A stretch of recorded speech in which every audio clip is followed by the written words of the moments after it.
आज हम दोनों बहनें आप सभी को सुनाएंगी देवी गीत। तो सुनिएगा, देवी गीत पचरा गीत है ये, तो सुनिएगा और बताइएगा कैसा लगा। तो चलिए सुनाते हैं आप सभी को ये प्यारा सा पचरा गीत। शेरवा चढ़ला माई मोर घर जातिया, माई हो गाँवर लोगवे ना, हो गाँवर लोगवे ना, माई के मारा मना जानाई हो गाँवर लोगवे ना, माई के मारा मना जानाई हो गाँवर लोगवे ना, मर माता जानाई वो है मलिया का बेटा बना, होगा जलवाली हलेना, होगा जलवाली हलेना, माई के चौरवा भइले ठाड़, होगा जलवाली हलेना,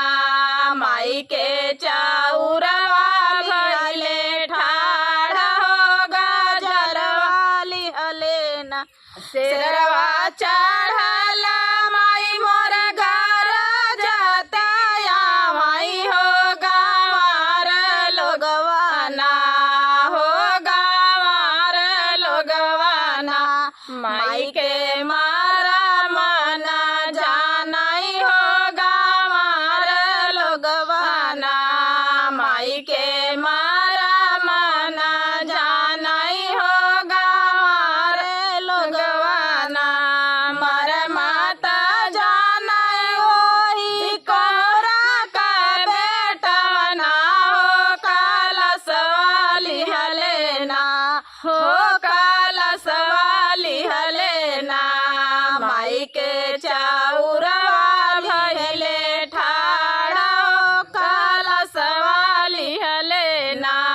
माई के चौरवा भइले ठाड़, हो कालस वाली हलेना। शेरवा चढ़ला माई मोर घर जातिया, माई हो गाँवर लोगवे ना, हो गाँवर लोगवे ना, माई के मारा मना जानाई हो गाँवर लोगवे ना, माई के मारा मना जानाई हो गाँवर लोगवे ना, मार माता जानाई हो है बाजे जवा बेटा ना, हो चुंदरिया लिहलेना, हो चुंदरिया लिहलेना, माई के चौरवा भइले ठाड़, हो चुनरिया लिहलेना, माई के चौरवा भइले ठाड़, हो चुनरिया लिहलेना।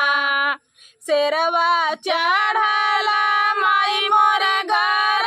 जातिया, माई हो गाँवर लोगवे ना, हो गाँवर लोगवे ना,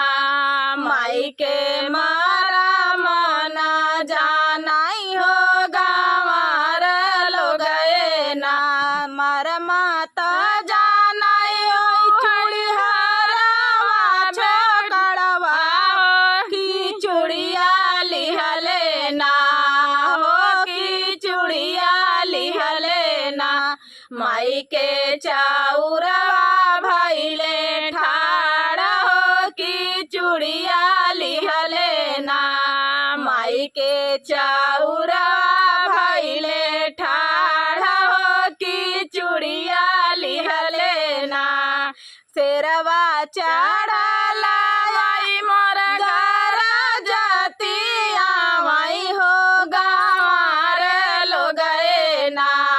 हो गाँवर लोगवे ना, माई के मारा मना जानाई हो गाँवर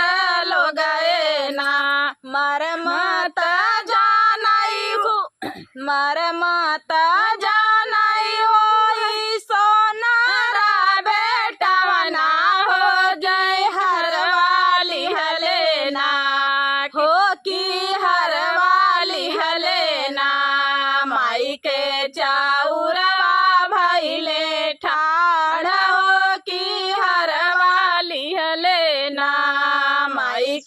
चाउरवा भइले ठाड़ हो कि हरवाली हलेना शेरवा चढ़ल माई मोर घर जाती माई हो गाँवर लोग ना हो गाँवर लोग ना माई के मारा मना जानाई हो गाँवर लोग ना। तो दोस्तों ये प्यारा सा देवी गीत आप सभी को कैसा लगा कमेंट में जरूर बताना। तो चलिए दोस्तों मिलते हैं नेक्स्ट वीडियो में, तब तक के लिए जय माता रानी।